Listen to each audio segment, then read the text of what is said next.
الحمد لله وكفى وسلام على عباده الذين اصطفى أما بعد فأعوذ بالله من الشيطان الرجيم بسم الله الرحمن الرحيم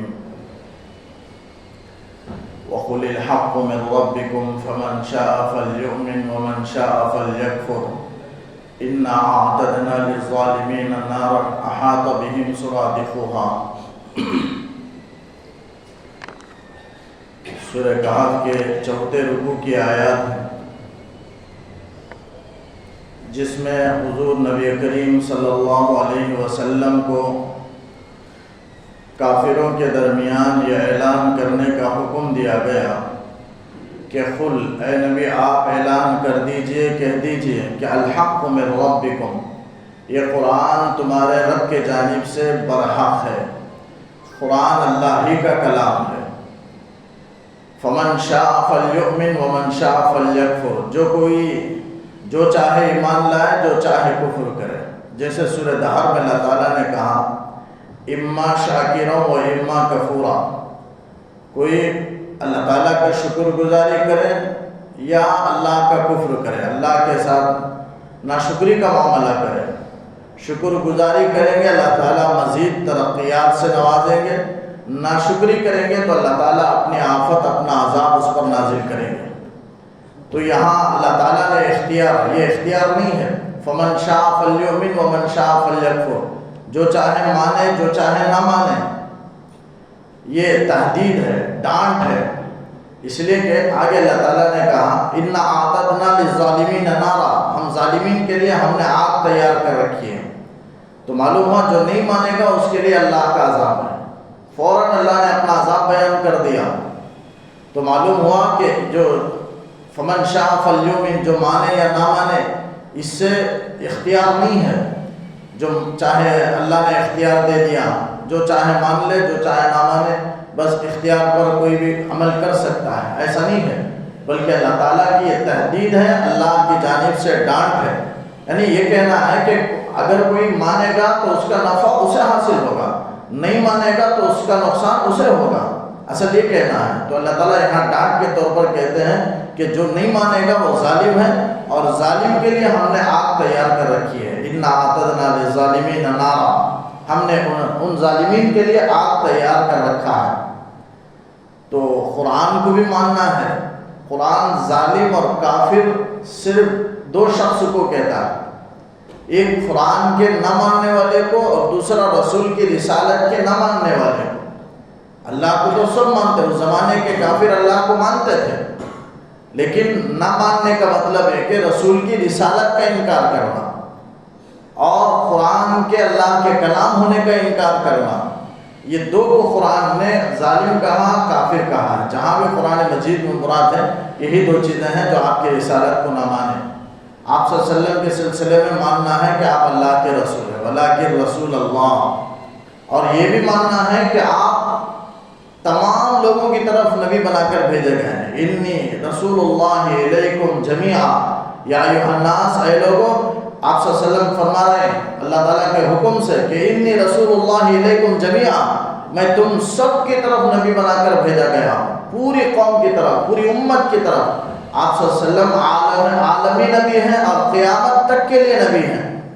تو یہ ماننا ہے کہ تمام انسانوں کی طرف آپ بھیجے گئے، ایک ماننا ہے کہ رسول ہیں، اور دوسرا تمام انسانوں کی طرف بھیجے گئے، اور تیسری بات ماننا ہے وخاتم النبیین، آپ نبیوں کے سلسلے کو ختم کرنے والے ہیں، آپ پر اللہ نے نبوت کے سلسلے کو ختم کر دیا، آپ نبوت کی عمارت کے آخری اینٹ ہیں، وہاں تک اللہ نے نبیوں کے سلسلے، آخری نبی ہیں آپ۔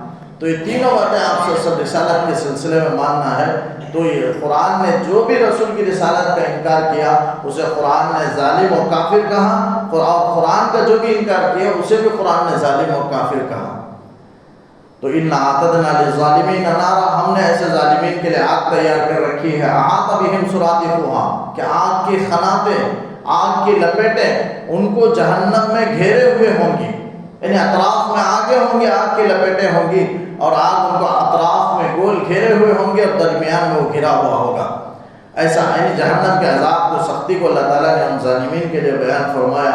وَإِن يَسْتَغِيثُوا يُغَاثُوا، وہاں اس کی شدت کو اللہ نے بیان فرمایا، جہنم کی شدت کو، کہ جب وہ وہاں فریاد کریں گے، پانی مانگیں گے، فریاد رسی کو طلب کریں گے، وہیں یستغیثوا، فریاد رسی طلب کریں گے تو یغاثوا، ان کی فریاد رسی کی جائے گی، یعنی ان کو ان کی بات مانی جائے گی اور گرم کھولتا ہوا پانی انہیں دیا جائے گا۔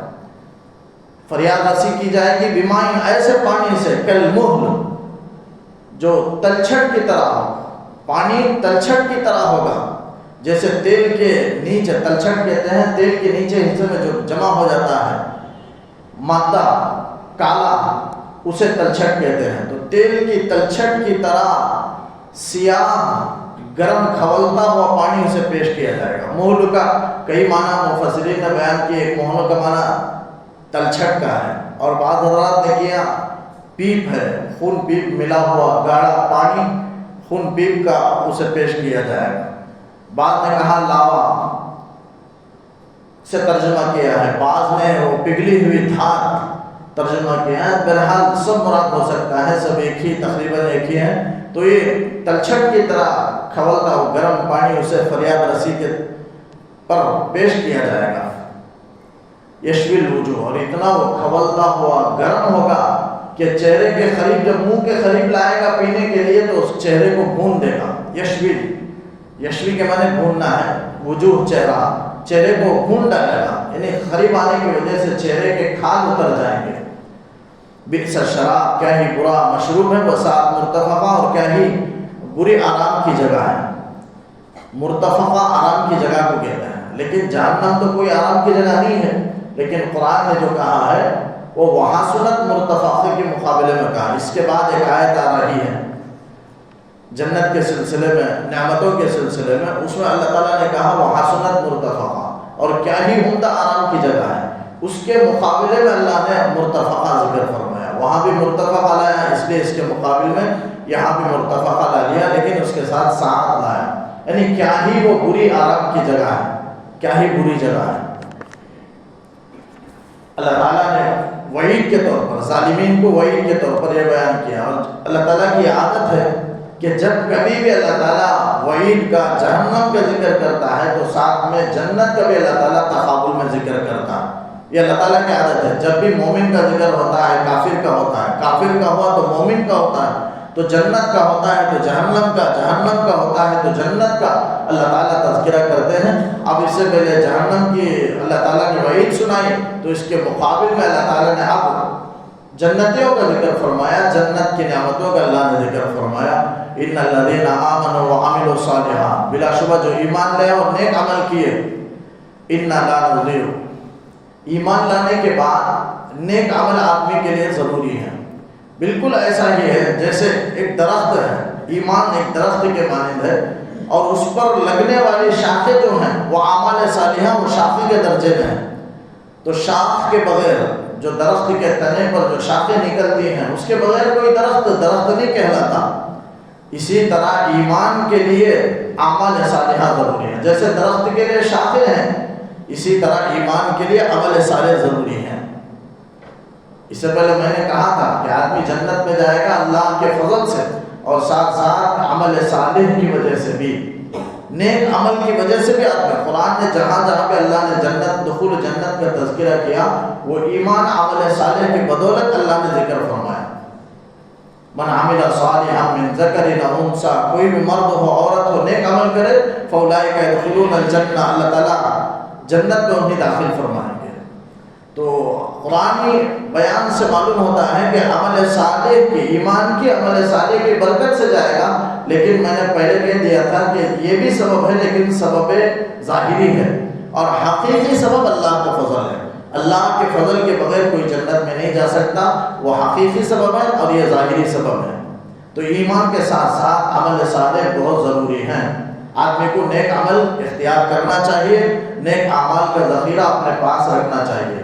ایمان، عمل صالح ہے نا، ایمان کے لیے ایک چابی کے درجے میں، جیسے ہم نے سنا ہے جنت کی کنجی وہ ایمان ہے، جنت کی چابی ایمان ہے، اور چابی میں دندہ ہوتے ہیں، دانت ہوتے ہیں، تو عمل صالح اس کے دانت ہیں، چابی کے دانت ہیں، وہ چابی تو ایمان ہے، اور اس کی جو دانتیں ہیں، دندانے ہیں، وہ عمل صالح کے مانند ہے. یعنی اگر دندا نہ ہو چابی کے لیے تو کھل نہیں سکتا، چابی بیکار ہے. چابی کے اندر وہ دندانے ہونا ضروری ہے. اسی کے درجے میں عمل صالح ہیں کہ ایمان کے لیے عمل صالح ہونا بہت ضروری ہے. ایمان کے ساتھ بغیر عمل صالح کے ایمان ایسا ہے جیسے چابی بغیر دندانے کی، اور وہ کارگر نہیں ہوگی، مفید نہیں ہوگی. اس کے لیے دندانے ہونا بہت ضروری ہے. تو ان الذین آمنوا وعملوا الصالحات، جو ایمان لائے نیک عمل کیے، ان لا نضيع اجر من احسن عملا، اللہ تعالیٰ کہتا ہے کہ ہم ان کے نیک عمل کو، اچھے اجر کو ہم ضائع نہیں کریں گے. اللہ تعالیٰ قبول کرتے ہیں نیکی عمل کو. اور نیک عمل چاہے آدمی تھوڑا سا کیا ہو، ذرہ برابر کیا ہو، جیسے ہم سورہ زلزال میں پڑھتے ہیں فَمَن يَعْمَلْ مِثْقَالَ ذَرَّةٍ خَيْرًا، ذرہ برابر بھی کوئی بھلائی کیا ہے تو یرہو، کل قیامت کے دن اسے پالے گا، اسے دیکھ لے گا. اللہ تعالیٰ کے پاس حاضر دیکھے گا، اللہ تعالیٰ کے پاس اسے موجود پائے گا، یقیناً اسے مل کر رہے گا. آدمی غفلت میں، لاپرواہی میں گناہ کر دے، تصور میں بھی نہ ہو کہ یہ معمولی سا گناہ بھی اس کے نامہ عمل میں موجود ہوگا.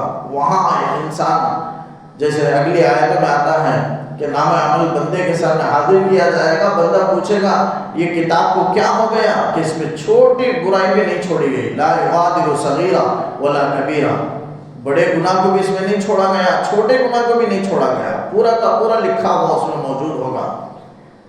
تو اللہ تعالیٰ کہتے ہیں ہم ضائع نہیں کریں گے. انسان نیک عمل کرتا ہے تو اس کی حفاظت بھی ضروری ہے. اللہ تعالیٰ کا فضل ہے کہ ایک عمل کا بدلہ 10 گنا اللہ عطا فرماتے ہیں. ایک نیک کم کیا تو اس کا 10 گنا ثواب اجر اللہ تعالیٰ عطا فرماتے ہیں. یہ اللہ کا وعدہ ہے. لیکن یہ کب ہے؟ اس وقت ہے جب آدمی اپنی نیکیوں کو بچا کر میدان محشر میں لے آئے. اللہ تعالیٰ نے من عمل بالحسنہ نہیں کہا جو نیک عمل کرے، بلکہ فرمایا من جاء بالحسنہ، جو نیکی کو لے کر آئے. یعنی نیکی کو کرے، اسے بچائے، اس کی حفاظت کرے اور لے کر کے میدان محشر میں آئے تو اللہ تعالیٰ تب 10 گنا بدلہ عطا فرمائیں گے. اگر کوئی نیک کام کیا اور اس کے بدلے میں بہت سے ایسے گناہ ہیں جس کی وجہ سے اس کے نیک اعمال ضائع برباد ہیں، ایسے اعمال سے آدمی بچے. آدمی نیک عمل کیا، اللہ تعالیٰ کے ساتھ شریک ٹھہرا لیا، سب عمل بیکار ہے. اللہ تعالیٰ قرآن میں اللہ تعالیٰ نبی سے خطاب کر کے کہتا ہے لیکن اشرکت لیحبطن عملک، اے نبی اگر آپ شریک ٹھہرائیں گے، شرک کریں گے تو تمہارے سب عمل بیکار ہو جائیں گے، حبط کر لیے جائیں گے، ضائع ہو جائیں گے. تو شرک کی وجہ سے آدمی کے سارے اعمال ضائع.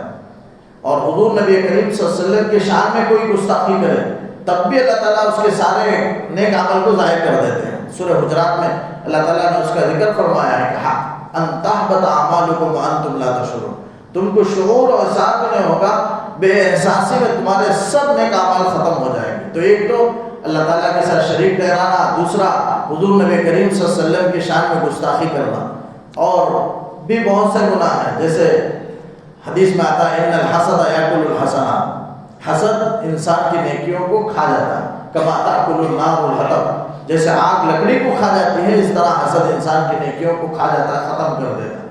تو یہ بھی ہے، حسد نہ کرے تبھی اس کے اعمال محفوظ رہیں گے. اسی طرح حقوق العباد کا حدیث کی روشنی میں معلوم ہوتا ہے کہ حقوق العباد میں کمی کر لیا، کوتاہی کر لیا، کسی کے حق تلفی کر لی، کسی کے حق کو دبا لیا، غصب کر لیا، تو یہ سب میدان محشر میں دینا ہوگا. نیک اعمال کے ذریعے سے وہاں دے دیا جائے گا. اب اس کے سارے نیک اعمال ختم ہو جائیں گے اور تنہا کھڑا رہ جائے گا. حدیث میں آتا ہے انسان کے پاس اجر کی کوئی کمی نہیں رہے گی. نماز، روزے، زکوٰۃ، حج، انسان خوب نیک عمل کرتا ہے، بہت بڑا نیکیوں کا ڈھیر لے کر کے آئے گا، لیکن ساری نیکیاں کل قیامت میں حق تلفیوں کی وجہ سے ختم ہو جائیں گی. اس لیے آدمی دوسروں کے حق تلفی سے اپنے آپ کو حتی الامکان بچائے. تو اللہ تعالیٰ نے کہا کہ انا لا نضيع، ان شرائط کے ساتھ اللہ تعالیٰ کہتے ہیں کہ اچھے اجر کو ہم ضائع نہیں کریں گے. اولئک لهم جنات عدن تجری من تحتهم الانہار، یہی وہ لوگ ہیں کہ ان کے لیے جنات عدن ہیں. جنت کی جمع جنات ہے، جنت کے معنی باغ کے ہیں عربی میں. تو جنات عدن یہ جنت کا نام ہے، جیسے جنت الفردوس ہے، جنت المأوا ہے، جنت عدن ہے، دار الخلد ہے، مقام امین ہے. یہ سب جنت کے نام ہیں جو قرآن نے بیان فرمائے. ان المتقین فی مقام امین، تو مقام امین بھی جنت کا نام ہے. لہم دارالسلام، دارالسلام بھی دارالخلد، ہمیشہ رہنے کا گھر، یعنی وہ بھی ایک جنت کا نام ہے، دارالخلد. حدیث میں آتا ہے جب جنت اللہ سے مانگو تو جنت الفردوس مانگا کرو. وہ تمام جنتوں میں سب سے اعلیٰ اور افضل جنت ہے. تو یہ جنت عدن بھی ہے، جنت ماوا بھی ہے. اس کا تذکرہ سورہ نجم میں ہے. عند سدرۃ المنتہی عندہا جنت المأویٰ، سدرۃ المنتہا کے پاس جنت المأویٰ ہے. تو معلوم ہوا جنت ساتوں آسمان کے اوپر ہے، اور سدرۃ المنتہا کے پاس جنت المأویٰ ہے. وہیں شہداء کی روحیں وہیں رہتی ہیں، اور وہ بھی بہت نعمتوں، جنت النعیم بھی ہے. لہم ان الذین آمنوا وعملوا الصالحات لہم جنات النعیم، یہ بھی آیت ہے قرآن کریم کی 11ویں پارے کی. تو جنات النعیم یہ بھی جنت کا نام ہے. جنات عدن یہ بھی جنت کا نام ہے. جنت الفردوس ہے، جنت عدن بہرحال یہ نام ہے. اس میں ایک جنت عدن ہے جو درمیانی جنت ہے، یہ بھی افضل آرام کی جگہ ہے، اعلیٰ آرام کی جگہ ہے. ان کے لیے جنات عدن ہوں گے، ہمیشہ رہنے کے باغات، تجری من تحتہم الانہار، جن کے نیچے نہریں جاری ہوں گی. یحلون فیہا من اساور من ذہب، اس میں وہ سونے کے کنگن پہنائے جائیں گے. جنت میں اللہ تعالیٰ جنتیوں کو نعمتوں کو بیان کر رہا ہے. اللہ تعالیٰ ہر مومن کو جنت کی نعمتیں مقدر فرمائے، میسر فرمائے. تو جنت کی نعمتوں میں ایک اللہ تعالیٰ بیان کر رہا ہے کہ سونے کے کنگن پہنائے جائیں گے. اس زمانے میں گزشتہ زمانوں کے جو بادشاہ گزرے ہیں وہ اپنے ہاتھ میں سونے کے کنگن، یہ شاہی شاہانہ ایک زیور تصور کیا جاتا تھا اس زمانے میں. لیکن اب رواج نہیں ہے. اب زیور پہننے کو مرد قابل نفرت سمجھتے ہیں، عورتیں قابل زینت سمجھتی ہیں، لیکن اب وہ قابل نفرت بنا. لیکن اس زمانے میں قابل فخر تھا. وہ ایک شاہانہ ایک لباس تھا، ایک شاہانہ ایک چیز تھی. ہاتھ میں کنگن پہنے جاتے تھے، بادشاہ حضرات وہ پہنا کرتے تھے. تو اللہ تعالیٰ وہاں پہنائیں گے سونے کے کنگن، اس میں وہ پہنائے جائیں گے. یہ عربی گرامر میں یحلون، پہنائے جائیں گے، پہنیں گے نہیں، پہنائے جائیں گے. کیوں اللہ تعالیٰ نے اس طرح بیان فرمایا؟ اس لیے کہ زیور کو اکثر پہنایا جاتا ہے، اور لباس خود انسان پہنتا ہے. اس لیے وَيَلْبَسُونَ، یلبسون اللہ نے نہیں فرمایا، یلبسون یعنی پہنیں گے جنت میں. وَيَلْبَسُونَ اور پہنیں گے ثِيَابًا خُضْرًا مِّن سُنْدُسٍ، باریک ریشم کے سبز لباس پہنیں گے. سیاب کپڑے کو کہتے ہیں، سوب کی جمع ہے، خضرا ہرے، سندس باریک ریشم، استبرق موٹے ریشم کو کہتے ہیں، اور سندس باریک ریشم کے کپڑے کو کہتے ہیں. یعنی ایسا لباس پہنے گا کہ اوپر کا حصہ باریک ریشم اور اندر کا جو استر ہوگا وہ موٹے ریشم کا ہوگا.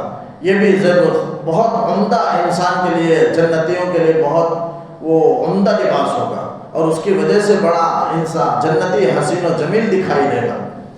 تو اولئک لہم ویلبسون ثیابا خضرا من سندس، باریک ریشم کے سبز لباس وہ پہنیں گے. وہ استبرق اور موٹے، سورہ رحمان میں استبرق کا ذکر ہے، یعنی موٹے ریشم کا لباس وہ پہنیں گے. متکئین فیہا علی الارائک، وہ جنت میں مسہریوں پر ٹیک لگائے ہوئے بیٹھے ہوں گے.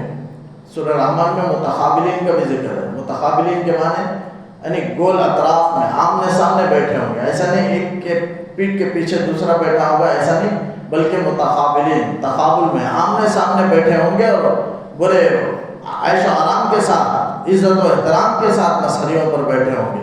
متکئین فیہا، اس میں وہ ٹیک لگائے ہوئے، علی الارائک، مسہریوں پر، تختوں پر. ارائک یہ اریکہ کی جمع ہے. اریکہ کہتے ہیں سجائے ہوئے تخت کو، زینت جس میں کیا گیا تختہ ہوتا ہے، یعنی سوارا ہوا جو تختہ ہوتا ہے دلہن وغیرہ کو بٹھانے کے لیے جو تختے کو سجاتے ہیں. تو اس طرح جنتیوں کے تختوں کو سجایا جائے گا. تو سجائے ہوئے تختوں پر وہ ٹیک لگائے ہوئے بیٹھے ہوں گے. متکئین فیہا علی الارائک.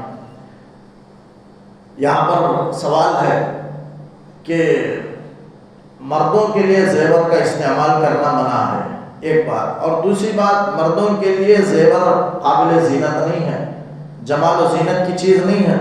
تو پھر یہ جنت میں یہ چیز کیوں ہوگی؟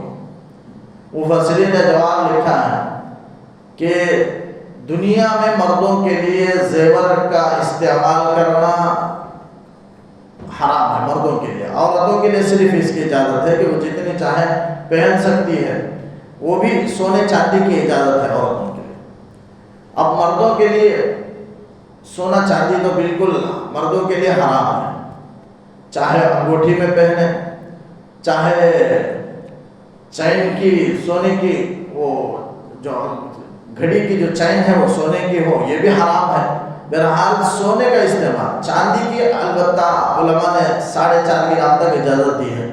4.5 گرام چاندی کی انگوٹھی پہننے کی اجازت دی ہے. تو صرف ایک انگوٹھی پہن سکتا ہے 4.5 گرام کے اندر کا. اب ایسے 4.5 گرام کی 2 انگوٹھی بنا کر 2 ہاتھ میں اگر پہن لے تو یہ بھی اس کی اجازت نہیں ہے. ریشم کے کپڑے کی بھی اجازت نہیں. جیسے سبز ریشم کا لباس جنتیوں کا لباس ہوگا، دنیا میں مردوں کے لیے سبز ریشم کا لباس منع ہے. صرف 4 انگلی کے بقدر اتنا ریشم کا استعمال کرنا جائز ہے. یعنی کسی چیز کو پوچھنے کے لیے، جیسے اکابر حضرات حضرت مولانا قاری طیب صاحب رحمۃ اللہ علیہ جو دارالعلوم دیوبند کے ہوتے ہیں، وہ اتنا سبز ریشم کا کپڑا ٹکڑا رکھتے تھے جس کے ذریعے سے وہ پان وغیرہ پوچھنے کے لیے اسے استعمال کرتے تھے. تو استعمال کے لیے صرف 4 انگلی کے بقدر ریشم کے کپڑے کی استعمال کے لیے اجازت ہے، اس سے زائد کی ہے. جنگ میں اجازت ہے، آدمی جنگ میں وہ لباس پہن سکتا ہے، ریشم کا لباس جنگ میں پہن سکتا ہے، اس لیے کہ اس میں تلوار پہ اگر لگے تو چونکہ اس میں ڈھلان ہوتا ہے، چیز نہیں ٹک سکتی ہے، پھسل کر وہ چیز نیچے چلے جاتی ہے. تو اس لیے جنگ میں پہننے کی اجازت دی گئی ہے. جنگ کے علاوہ میں صرف 4 انگلی کے بقدر آدمی استعمال کر سکتا ہے، اس سے زیادہ استعمال نہیں کر سکتا. مرد کے لیے دنیا میں حرام ہے، لیکن جنت میں وہ چیز حلال ہو جائے گی. یعنی جنت میں وہ قابل جمال، قابل زینت مرد کے لیے ہوں گے. تو دنیا میں حرام ہے، لیکن جنت میں اس کے لیے ایک جمال کی اور زینت کا لباس اس کے لیے وہ مقرر ہوں گے.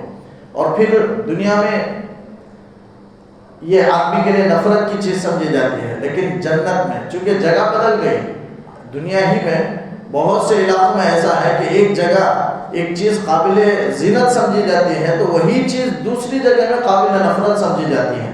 دنیا میں اس کا ایسا رواج ہے، ایسی بہت ساری عادات ہیں، ایسی بہت ساری چیزیں ہیں. بالکل ہو بہو جنت میں، چونکہ وہ دوسرا مقام ہے، یہ ایک عالم ہے، وہ دوسرا عالم ہے. وہاں مردوں کے لیے زیور کا استعمال قابل نفرت نہیں ہوگا، بلکہ قابل حسن و جمال ہوگا. حسن و جمال کی چیز ہوگی، اس کا سبب بنے. اللہ تعالیٰ وہ جنتیوں کو حسن و جمال کا ذریعہ بنا کر اسے پہنائیں گے. تو متقین فی نعم الثواب، کیا ہی اچھا بدلہ ہے، وہ حسنت مرتفقہ، اور کیا ہی بہترین عمدہ آرام کی جگہ ہے. یہاں تک اللہ تعالیٰ نے نہ ماننے والوں کے لیے اس کی جو سزا، وعید، عذاب ہے اس کا ذکر فرمایا، اور اس کے تقابل میں ایمان اور عمل صالح کے لیے اور ان کے لیے کیا اللہ نے اجر تیار کر رکھا ہے، جنت عدن اور اس کی نعمتوں کا اللہ نے ذکر فرمایا. یہاں تک رکوع کا اختتام ہوا. پھر دوسرے رکوع میں وَاضْرِبْ لَهُمْ مَثَلَ الرَّجُلَيْنِ جَعَلْنَا لِأَحَدِهِمَا جَنَّتَيْنِ مِنْ أَعْنَابٍ. اس رکوع کے اندر اللہ تعالیٰ 2 شخصوں کے واقعے کو بیان کروایا. بنی اسرائیل کے 2 شخص تھے. روایتوں میں آتا ہے وہ 2 شخص 2 بھائی تھے بنی اسرائیل آپس میں. بعض نے کہا بھائی نہیں تھے بلکہ آپس میں دوستی کا تعلق تھا. بعض نے فرمایا خلافت داری کا، رشتہ داری کا تعلق تھا. بعض نے کہا نہیں، وہ حقیقت میں وہ 2 شریک بھائی تھے، وہ باپ شریک ہو یا ماں شریک ہو، بہرحال 2 آپس میں بھائی تھے. بعض نے کہا 2 بنی اسرائیل کے حقیقی بھائی تھے. تو 2 شخصوں کا اللہ نے واقعہ بیان. کسے واقعہ بیان فرمایا؟ تمام مومنین کو اور تمام کافرین کو. اللہ تعالیٰ نے 2 شخصوں کی مثال بیان فرمائی. وہ 2 میں ایک کافر ہے، ایک مومن ہے. اور کافر کو اللہ نے بڑی دولت عطا فرمائی تھی. اس کے تکبر، اس کے مال کے اترانے نے اس کے مال پر اللہ نے آفت اتار دی. سارا مال ہلاک و برباد ہو گیا. یعنی اللہ تعالیٰ نے کہا اس واقعے کو، اس رکوع کے اندر واقعے کو، 2 شخصوں کے واقعے کو بیان کر کے کہ توکل اور بھروسہ اللہ کی ذات پر ہونا چاہیے، مال پر نہیں ہونا چاہیے.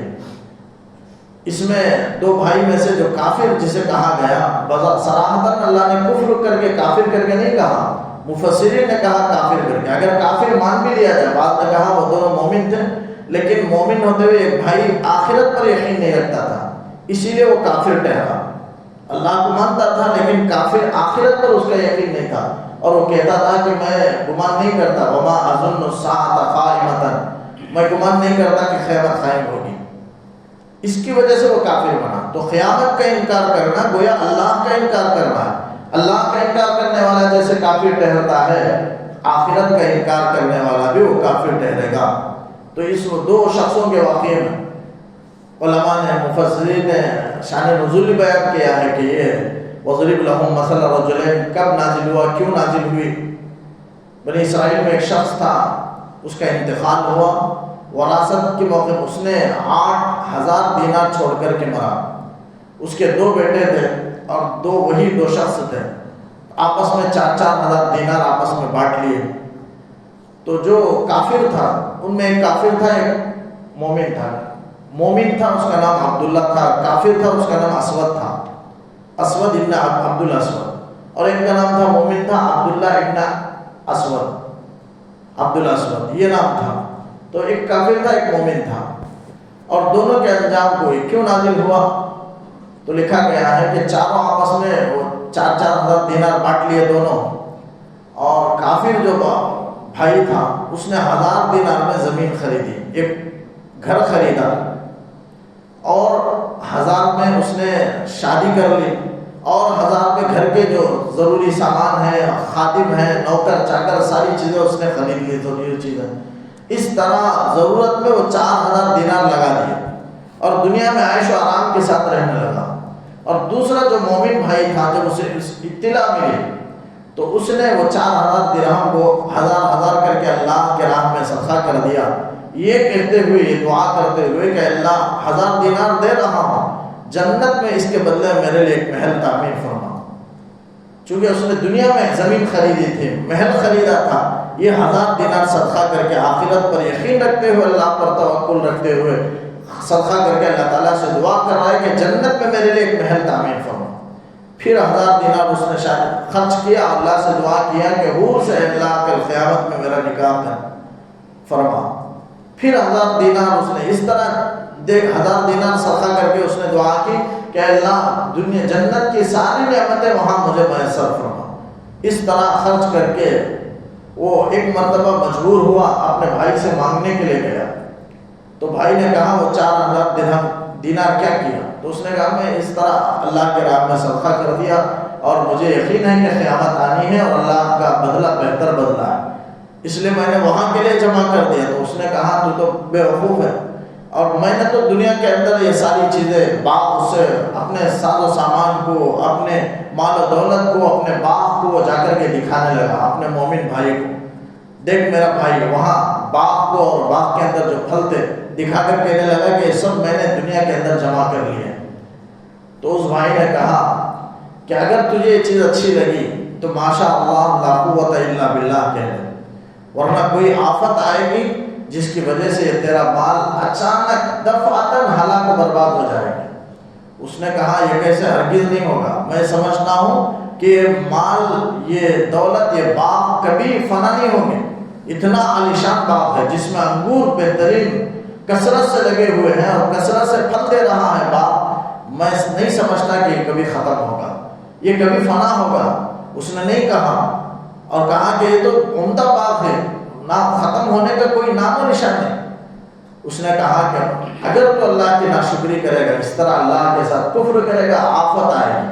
اس کے بعد چند دن میں آسمانی عذاب، گرم ہوا، لو آئی، اس کا سارا باغ جل کر کے راکھ ہو گیا اور وہ باغ ٹٹیوں پر گرا پڑا تھا۔ یہی واقعہ اس رکوع کے اندر اللہ تعالیٰ بیان کر کے 2 شخصوں کے واقعے کو کہ کامل یقین اللہ کی ذات پر بندوں کو رکھنا چاہیے۔ اللہ تعالیٰ درس دے رہا ہے، سبق دے رہا ہے، سکھا رہا ہے کہ وہ اللہ کی ذات پر توکل رکھے، مال پر آدمی کا یقین نہ۔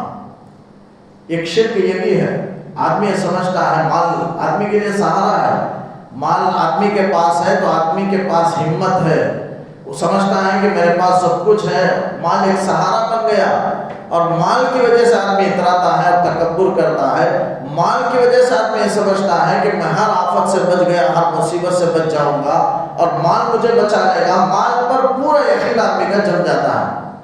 اسی لیے کبھی کبھی اللہ تعالیٰ اپنے مومن بندوں کو مال میں، تجارت میں اللہ تعالیٰ نقصان کر کے، باغ میں پھلوں میں کمی کر کے اللہ تعالیٰ اس کی توجہ اپنی طرف لاتے ہیں تاکہ اس کا کامل یقین مال پر نہ ہو جائے۔ تو یہ مال میں نقصان کرنا یہ بھی اللہ کی نعمت ہے۔ اللہ تعالیٰ بندے کو اپنی طرف کھینچنا چاہتے ہیں کہ تیرا پورا مال پر تیرا یقین ہو گیا۔ اللہ تعالیٰ کبھی مال میں نقصان کر کے بندے کو اپنی طرف متوجہ کراتے ہیں تاکہ بندہ مال پر پورا یقین نہ کر لے۔ سورہ حمزہ میں اللہ نے اسی کو بیان فرمایا، یحسب ان مالہ اخلد الذی جمع مالہ وعددہ، آدمی مال جمع کر رہا ہے اور اسے گن گن کر رکھ رہا ہے، یحسب اور سمجھ رہا ہے کہ ان مالہ اخلد، کہ اس کا مال اسے ہمیشہ کی زندگی عطا کر دے گا۔ یہ مال اللہ تعالیٰ کہتا ہے کلا، ہرگز نہیں، یہ مال انسان کو ہمیشہ کی زندگی عطا نہیں کرے گا، مال انسان کو ترقی اور کامیابی عطا نہیں کرے گا۔ لَيُنبَذَنَّ فِي الْحُطَمَةِ، اللہ تعالیٰ تاکید کے ساتھ کہتا ہے کہ اسے حطمہ میں ڈال دیا جائے گا۔ وَمَا أَدْرَاكَ مَا الْحُطَمَةُ، حطمہ کیا ہے؟ یعنی رولنے والی آگ ہے۔ وَمَا أَدْرَاكَ مَا الْحُطَمَةُ، جانتے ہو کہ حطمہ کیا ہے؟ نار اللہ الموقدہ، اللہ کی سلگائی ہوئی آگ ہے۔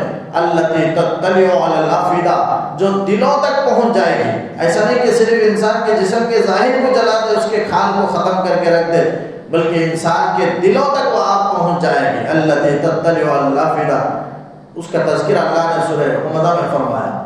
تو انسان، آدمی کا پورا یقین مال پر نہ ہو۔ مال یقیناً سہارا ہے، آدمی سہارے کے طور پر رکھے۔ یہ نہیں ہے کہ مال جمع کرنا بری چیز ہے، مال اللہ کی نعمت ہے، مال کو صحیح طریقے سے حاصل کرے، مال کے حقوق ادا کر دے اور مال کو اللہ کی نعمت سمجھے اور شکر گزاری کرے، تو اللہ تعالیٰ مال کو پائیداری عطا کرتے ہیں، مال میں بقا عطا فرماتے ہیں، انسان کے پاس مال ہمیشہ باقی رہتا ہے۔ اگر وہ ناشکری کرتا ہے تو مال اس سے چھن جاتا ہے، اللہ تعالیٰ مال میں آفت لا لیتے ہیں، سارا مال تباہ ہو جاتا ہے اور فقیر بن کر کے رہ جاتا ہے۔ ناشکری کے لیے، ناشکری کیا ہے؟ مال میں فضول خرچی کرنا، مال کو گناہوں میں خرچ کرنا، یہ سب مال میں ناشکری ہے۔ تو مال اللہ کی بہت بڑی نعمت ہے، اسے اللہ نے خیر کر کے کہا وَإِنَّهُ لِحُبِّ الْخَيْرِ لَشَدِيدٌ، مال کی محبت میں انسان بڑا سخت ہے۔ تو یہاں خیر سے مراد مال ہے، وَإِنَّهُ لِحُبِّ الْخَيْرِ میں خیر سے مراد مال ہے۔ تو مال کو اللہ نے خیر کہا، خیر کے معنی بہتر، بھلائی، تو یقیناً مال بذات خود بہتر ہے، لیکن انسان اسے اپنے مال پر پورا یقین کر کے اور مال کو ناجائز طریقے سے خرچ کر کے اسے اپنے لیے وبال جان بنا لیتا ہے، یہ خود انسان بناتا ہے۔ تو اس میں اللہ تعالیٰ نے درس اور عبرت اللہ نے بتلائی ہے کہ اللہ کی ذات پر کامل توکل ہو آدمی کا، مال پر آدمی کا یقین نہیں ہونا چاہیے۔ وہ سبق اللہ نے اس رکوع کے اندر سکھلایا ہے، انسانوں کو بتایا۔ اللہ تعالیٰ سے دعا ہے کہ کامل یقین اللہ اس اپنی ذات پر رکھنے کی توفیق عطا فرمائے۔